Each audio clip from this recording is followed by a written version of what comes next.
जैसा कि दोस्तों आप सबको पता है कि एएमएम के सदर बैरिस्टर असदुद्दीन ओवैसी साहब अभी उत्तर प्रदेश के अंदर है और लगातार उत्तर प्रदेश का दौरा कर रहे हैं, सभाएं कर रहे हैं, जलसा कर रहे हैं ताकि एआईएमआईएम का जो एक परचम है उसको बुलंद कर सके, उसको फतह कर सके, उसको फहरा सके, लहरा सके। हम बात करेंगे इस वीडियो में दोस्तों इसी परचम को लहराने वाले 10 उम्मीदवार जो कि एआईएमआईएम को बड़ी कामयाबी दिला पाएंगे। आप देखेंगे कि वो 5 और 10 उम्मीदवार कौन कौन हैं और किस किस विधानसभा से है, किस तरीके से जीत सकते हैं, एक एक करके देखने वाले हैं। तो जो नए हैं वो बराए मेहरबानी चैनल को सब्सक्राइब करें, वीडियो को लाइक करें, शुक्रिया। चलिए सबसे पहले हम बात करते हैं दोस्तों उत्तरौला से डॉक्टर अब्दुल मन्नान साहब को एएमआईएम ने उम्मीदवार बनाया है और डिक्लेयर भी किया है, घोषणा भी कर दिया है और सबसे पहले किया है, अब से 1 साल पहले ही कर दिया था इनको।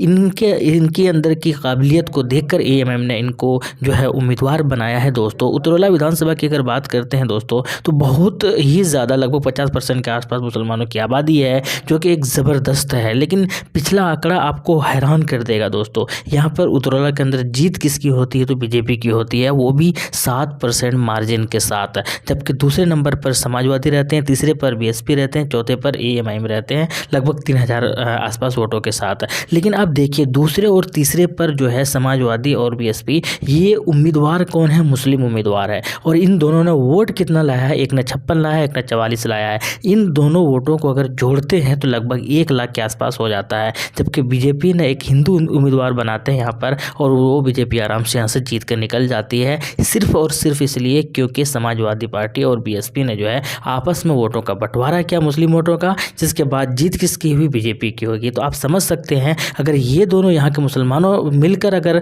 एएमआईएम को अगर सपोर्ट करते हैं तो एएमआईएम आसानी से निकल सकते हैं यहाँ पर। खैर कुल मिलाकर ज़बरदस्त पकड़ है, सबको साथ लेकर चल रहे हैं, हिंदू मुस्लिम सबको साथ लेकर चलते हैं, ये चल रहे हैं। यहाँ पर पंडित जी ने आकर खुद इस चीज़ का जो है स्वीकारा, इस चीज़ को स्वीकारा कि डॉक्टर अब्दुल मन्नान सबको साथ लेकर चलते हैं। इसके अलावा हम बात करते हैं दोस्तों अतीक अहमद की। अतीक अहमद हालांकि जेल के अंदर बंद है ज़रूर गुजरात के अंदर, लेकिन वो चुनाव लड़ेंगे और एएमआईएम ने इनकी घोषणा भी कर दिया है कि असदुद्दीन ओवैसी साहब कहाँ से चुनाव लड़ेंगे तो प्रयागराज से चुनाव लड़ेंगे, प्रयागराज से उम्मीदवार बनेंगे। मैं आपको बता दूं कि प्रयागराज से ही जो है वो 5 बार उम्मीदवार यानी कि वो चुनाव जीत चुके हैं, प्रयागराज से ही 5 बार। तो मैं आपको बता दूं कि ये अतीक अहमद भी जो है इतना तजर्बा है इनके पास, इतना एक्सपीरियंस है, पहले भी जेल में रहकर ये चुनाव जीत चुके हैं। तो यही उम्मीद है कि इस बार भी ये आसानी के साथ यहाँ से जीत निकाल लेंगे और एएमआईएम को जो है कामयाबी दिला देंगे। इसके अलावा हम बात करते हैं दोस्तों इनकी ही वाइफ, इनकी ही बीवी जो है शाइस्ता परवीन, पहली बार ये चुनावी मैदान के अंदर है और एएमआईएम ने इनका घोषणा भी कर दिया है कि कानपुर से जो है ये विधानसभा के चुनाव लड़ेंगी उत्तर यानी अतीक अहमद की जो वाइफ है शाइस्ता परवीन, और ये भी जो है एएमआईएम को जीत दिला देंगी, जनता ऐसा कह रहे हैं। इसके अलावा हम बात कर रहे हैं दोस्तों उज्मा परवीन की, झांसी की रानी कहलाने वाली, जो कि काफ़ी ज़्यादा सीएए आंदोलन से चर्चा में आई और बहुत ज़बरदस्त आंदोलन किया। कोविड के टाइम मस्जिदों के अंदर जो है इन्होंने और बाकी लोगों के अंदर इन्होंने सैनिटाइज़र का छिड़काव किया, बहुत ज़्यादा पॉपुलर हुई ये और अभी फ़िलहाल हाल ही में जो है एएमआईएम ज्वाइन की है। तो ये भी जो है एएमआईएम का जो है परचम लहराने की कोशिश में है और एएमआईएम इनको उम्मीदवार भी बनाया है और टिकट भी देंगे इनको। और ये जो है लखनऊ वेस्ट से 171 विधानसभा से ये चुनाव भी लड़ेंगे। हालांकि पहले भी इस विधानसभा से एएमआईएम को उम्मीदवार यहाँ पर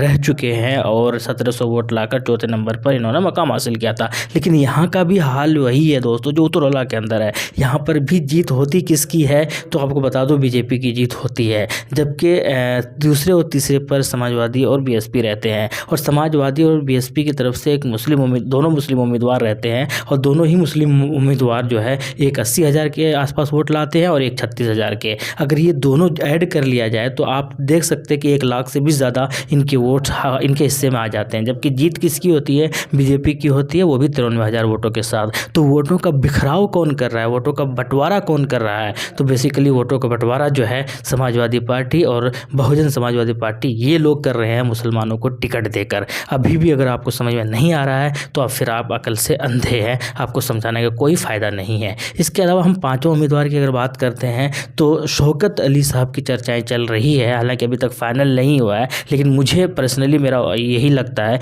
कि जैसे कि अख्तरुल इमान साहब को बिहार के अंदर लास्ट में असद साहब ने ये रिक्वेस्ट किया था कि आप भी चुनाव लड़िए और वो चुनाव लड़े और बहुत सारे वोटों से जीते। ऐसे ही शौकत अली साहब को भी जो है लास्ट में बैरिस्टर असदुद्दीन ओवैसी साहब का जो है एक रिक्वेस्ट आएगा और ये चुनाव लड़ेंगे, मुझे ऐसा लगता है। और आपको क्या लगता है कमेंट सेक्शन में बताइएगा। अगर ये वीडियो अच्छा लगा तो हम नेक्स्ट वीडियो में अगले 5 और उम्मीदवार के बारे में आपके सामने चर्चा करेंगे और आप जो कि AMM को जीत दिला सकते हैं। कमेंट सेक्शन में बताइएगा ज़रूर अगर ये वीडियो अच्छा लगा तो। शुक्रिया, जय हिंद, लव यू।